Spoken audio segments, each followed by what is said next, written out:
യമനിയമങ്ങൾ ലംഘിച്ചുകൊണ്ട് ജീവിക്കുന്നവർക്ക് ഒരിക്കലും സുഖവും സ്വസ്ഥതയും ഉണ്ടാകുന്നതല്ല.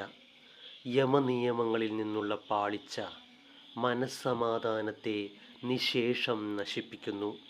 മനസ്സമാധാനമില്ലാതെ ചെയ്യുന്ന ഒരു കാര്യവും നേരെ ചൊവ്വേ ആവുകയില്ലെന്നറിയാമല്ലോ. അതുകൊണ്ട് ആദ്യമായി വേണ്ടത് മനഃശാന്തിയാണ്. അതിന് യമനിയമങ്ങൾ ഏറെക്കുറെയെങ്കിലും സ്വീകരിച്ചിരിക്കണം. എന്നിട്ടു വേണം അടുത്ത പടിയായ ആസന പ്രാണായാമാദികളിലേക്ക് പ്രവേശിക്കുവാൻ.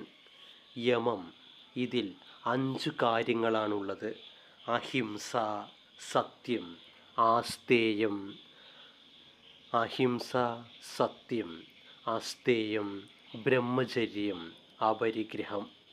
അഹിംസ, ഹിംസിക്കാതിരിക്കുകയാണല്ലോ അഹിംസ.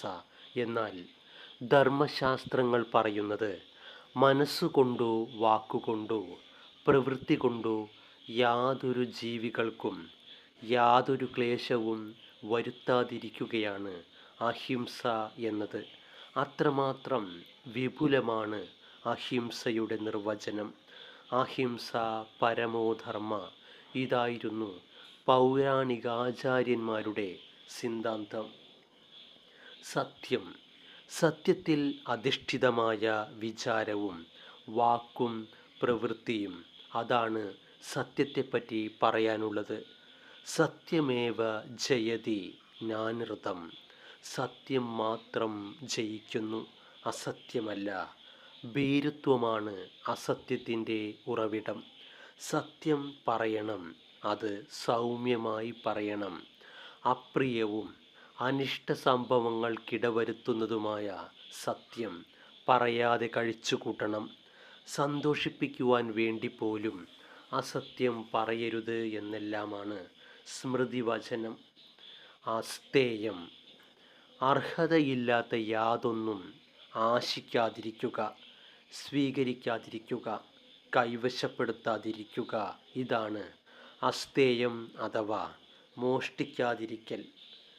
ബ്രഹ്മചര്യം, ഈ വാക്കിന് വളരെ വിപുലമായ വ്യാഖ്യാനങ്ങളാണ് ശാസ്ത്രഗ്രന്ഥങ്ങളിൽ കൊടുത്തിരിക്കുന്നത്. മനസ്സുകൊണ്ടോ വാക്കുകൊണ്ടോ പ്രവൃത്തി കൊണ്ടോ